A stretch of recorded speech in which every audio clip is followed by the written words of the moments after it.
Hello বন্ধুরা, আমরা এই মুহূর্তে জানবো যে কিভাবে QGIS এর মধ্যে প্রিন্ট লেআউটের মধ্যে কোঅর্ডিনেট এবং গ্রিডগুলো অ্যাড করতে হয়। এই জন্য আমাকে করতে হবে প্রথমে যে আমাদের যে ম্যাপটাকে আমি প্রিন্ট করব সেটা আমরা সবকিছু এক্সপোর্ট করে নেব। এক্সপোর্ট করে নিয়ে আমরা লেআউটস এর মধ্যে গিয়ে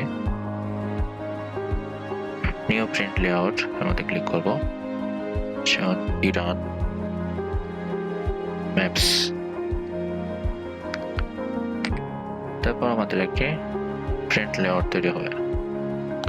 এখন এই প্রিন্ট লেআউটটা পূর্বের মতো আমরা ট্রেস করব।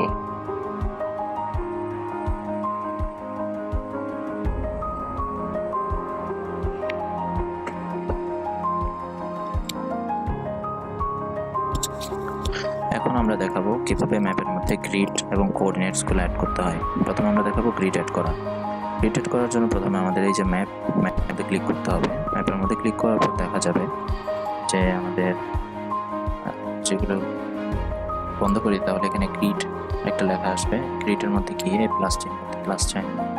প্লাস সাইনের দিলে একটা গ্রিড অন হবে। গ্রিড অন হওয়ার পর আমাদের মডিফাই গ্রিডে যেতে হবে। মডিফাই গ্রিডে যাওয়ার পর গ্রিড টাইপ হলো সলিড। ম্যাপ ইউনিট আমি দিব এখানে মিলিমিটার্স, আর এখানে যদি দিই 50 আর এখানে যদি দিই 50, তাহলে সুন্দর একটি গ্রিড তৈরি হবে। এবং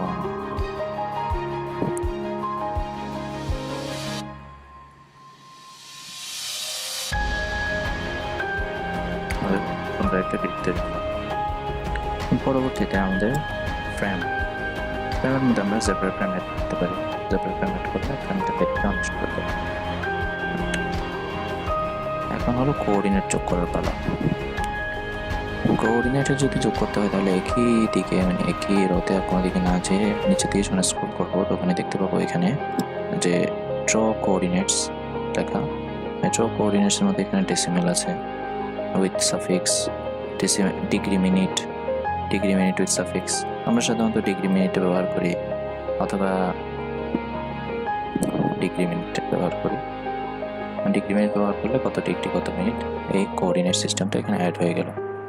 এখানে কোঅর্ডিনেট সিস্টেমটা অ্যাড করা হলে সাথে যে আমাদের স্কেলটা আছে স্কেলটা সুন্দর করে আমরা অর্গানাইজ করে নেব।